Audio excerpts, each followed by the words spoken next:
Hello friends, કેમ છો બધા? સ્વાગત છે તમારું મારી પોતાની ચેનલ અભિષેક એજ્યુકેશન ગુજરાતીમાં. જો ફ્રેન્ડ્સ હજી સુધી ચેનલને સબસ્ક્રાઇબ ના કરી હોય તો ઝડપથી ચેનલને સબસ્ક્રાઇબ કરી બેલ આઇકન પ્રેસ કરી દો જેથી આવડા વિડિયો નોટિફિકેશન તમને મળતી રહે. તો ફ્રેન્ડ્સ, આજે આપણે આ ચેપ્ટરમાં આગળ વધવાના છીએ.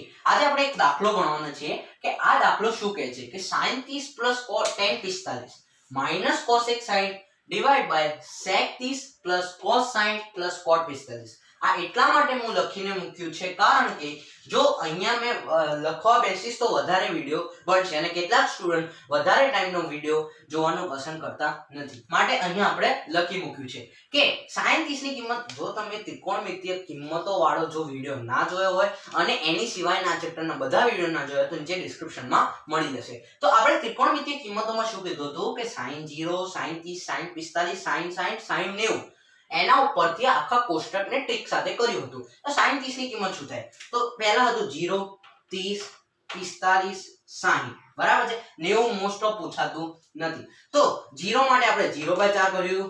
0 માટે આપણે કેટલું કર્યું હતું? 0/4. 30 માટે 1/4, 2/4, 3/4. પરંતુ બધા અંડર રૂટ. બરાબર છે. તમને ફક્ત શું આપવાનું? 0, 1, 2, 3, કારણ કે બીજું બધું કોમન છે. અંડર રૂટ કોમન છે, 4 કોમન છે. બરાબર છે. તો અંડર રૂટ તો તમને બધું યાદ રહી જશે, ફક્ત 1, 2, 3, 4 યાદ રાખવાનું છે. તો તમે અહીંયા મનમાં વિચારો કે sin 30 માં તો 0, 30 એટલે કે 0, 1 એમ તમને વિચારવાનું. 0, 1 એટલે કે 1/4 અને 1/4 અંડર રૂટ 1/4 એટલે કે 1 નું વર્ગમૂળ 1 અને 4 નું વર્ગમૂળ 2. બરાબર છે. તો 1/2 આન્સર આવી ગયો. tan 45 એટલે કે તમને ખબર હોવી જોઈએ ચોથા પાઠના હિસાબે કે ત્રિકોણમિતિય કિંમતોના પાઠના હિસાબે તમે જોયું હોય તો tan 45 એટલે કે sin 45 ભાગ્યા cos 45. તમે જોયું હોય sin 45 તો 0, 30, 45, 0, 1, 2 એટલે કે 2/4 અને 2, 2, 4 એટલે કે 1/2 અંડર રૂટ 1/2 એટલે કે 1/√2 એનો આન્સર આવશે. હવે 1/√2 તો cos 45 નો પણ 1/√2 આવે તો 1/√2 ભાગ્યા 1/√2 એટલે કે કેટલો થાય? 1/√2 ભાગ્યા 1/√2 અંડર રૂટ ઉડી જાય એટલે કે 1/1 = 1 tan 45 આવશે.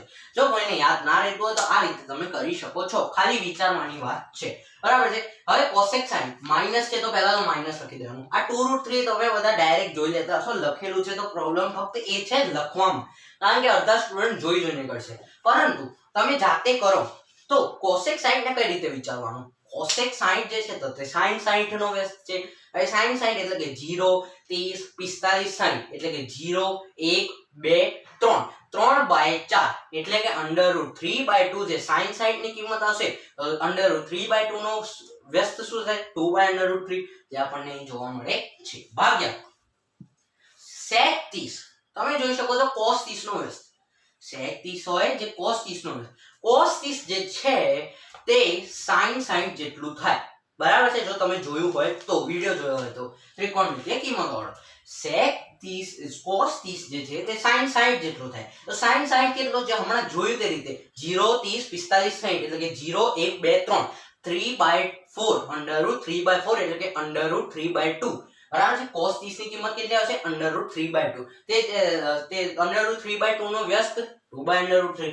અહીંયા 2/√3 આવી ગયું. બરાબર છે. હવે cos 60 પહેલા તો આપણે બધી કિંમતો લખવાની છે. બરાબર છે. તો cos 60 એટલે કે તમને ખબર હોય તો sin 30 જેટલું થાય. બરાબર છે. cos 60 ની કિંમત sin 30 જેટલી થાય. અહીં આપણે sin 30 ઉપર શોધ્યું તે મુજબ 1/2 આવતો હતો, લખી દો 1/2 cos 60 ની કિંમત. હવે cot 45 તમને ખબર હોય તો tan 45 નો વ્યસ્ત. તો tan 45 કેટલું હોય? 1 આપેલ છે, આપણે અહીંયા જોયું તો 1 નો વ્યસ્ત તો 1 જ થાય. તો આ બધી આપણે કિંમતો મૂકી દીધી. હવે આગળ સાદું રૂપ આપણને આપવાનું છે, બીજું કશું જ નથી રાખવામાં. ફક્ત તમને ત્રિકોણમિતિય કિંમતો વાળો જે કોષ્ટક છે તે તમને આવડવો જોઈએ. એના ઉપરથી તમને આ 2 માર્ક્સ કે 3 માર્ક્સમાં આ દાખલો પૂછાઈ શકાય, ફક્ત એક કોષ્ટક ઉપરથી, અને એ પણ આપણે ટ્રિક સાથે કરેલ છે. હવે આનું સાદું રૂપ આપીએ તો 1/2 + 1 - 2/√3. તે જ રીતે નીચે 2/√3 + 1/2 + 1. બરાબર છે. તે જ આપેલ છે, ફક્ત માઈનસ પ્લસમાં ફેર છે. હવે ઉપરની બાજુ આપણે લસા લઈશું કે 2√3. તો ઉપરનો લસા કેટલો આવશે? 2√3 આપણો ઉપરનો લસા આવશે. ઉપરનો લસા કેટલો આવશે?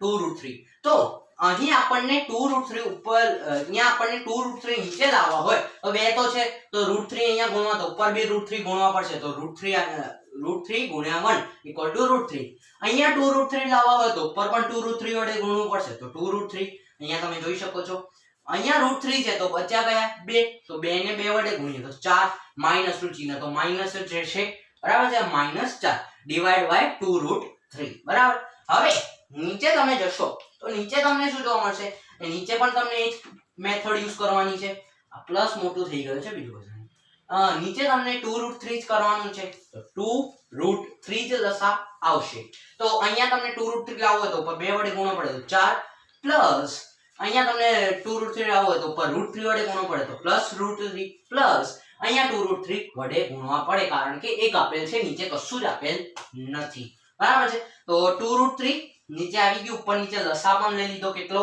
2√3 હવે જે આગળ છે તે મેઇન છે અહીંથી તમે ધ્યાનથી જોજો દાખલાને બરાબર છે તો હવે આપણે અહીં જોઈ શકીએ છીએ અંશનો છેદ છેદનો છેદ ઉડી જશે અંશનો છેદ અને છેદનો છેદ તમારો ઉડી જશે બચ્યું શું કે બચ્યું આપણું કેટલું √3 પ્લસ 2√3 માઈનસ 4 નીચે તમે જશો તો 4 પ્લસ √3 પ્લસ 2√3 આપણને આટલું બચ્યું બરાબર છે હવે આગળ સાદુરૂપ આપીએ કે અહીં તમને ધ્યાન રાખવાનું છે કે અહીં √3 2√3 આપેલ છે અને √3 આપેલ છે અહીંયા જો આગળ કશું જ ના હોય તો 1 હોય તે જ રીતે નીચે જઈએ તો 4 પ્લસ √3 પ્લસ 2√3 તો અહીં 2 છે તો અહીં કશું નથી તો અહીં તમે 1 કહી શકશો અહીંયા તમે કેટલા કહી શકશો 1 કહી શકશો તો ઉપર તે જ રીતે આપણે સરવાળો કરી દઈએ કે 1√3 પ્લસ 2√3 ઇક્વલ ટુ 3√3 લખી દીધું -4 જે છે તેમ ને તેમ ભાગ્યા આપણો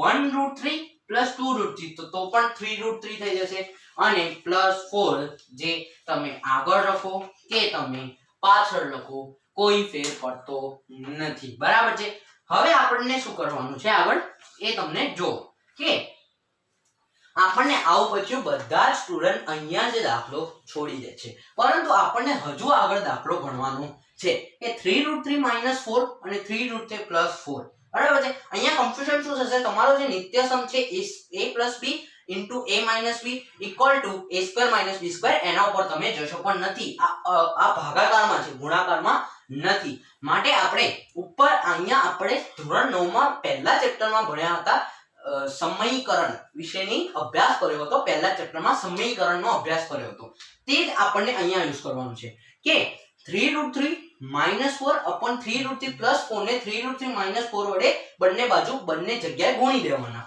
તો આપણે તે કર્યું 3√3 -4 ગુણ્યા 3√3 -4 તે જ રીતે 3√3 +4 into 3√3 -4 બરાબર છે એક જ સાઈન વડે આપણને ગુણવાનું છે બરાબર છે હવે અહીં ઉપર તમે જોઈ શકો છો 3√3 -4 બે વખત ગુણાયેલું છે તો એનો સ્ક્વેર થઈ જાય લખી દીધો હવે જો a + b into a - b a + b into a - b a + b into a - b equal to a² - b² આપણે એક નિત્ય સમો ભણ્યા છે a² - b² તો 3√3 નો સ્ક્વેર કેટલાને નથી આવડતું માટે 3√3 નો સ્ક્વેર 3 નો સ્ક્વેર 9 થાય અને √3 નો સ્ક્વેર કેટલો થશે 3 9 * 27 આપણો 27 થશે 3√3 નો સ્ક્વેર બરાબર છે તો 27 માઈનસ કારણ કે a² - b² લખવાનું છે 4 નો સ્ક્વેર 16 હવે આગળ જઈએ તો a - b એનો હોલ સ્ક્વેર કરીએ તો a² -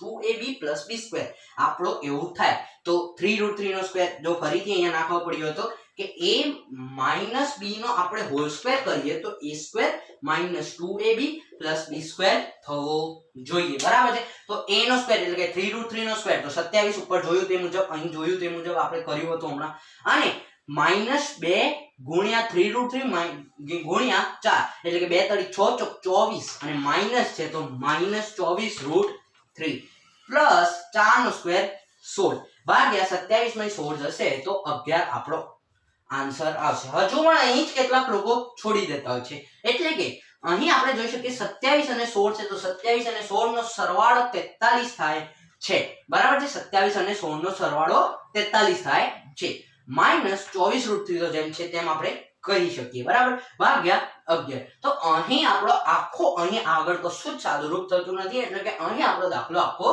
પૂરો થાય છે.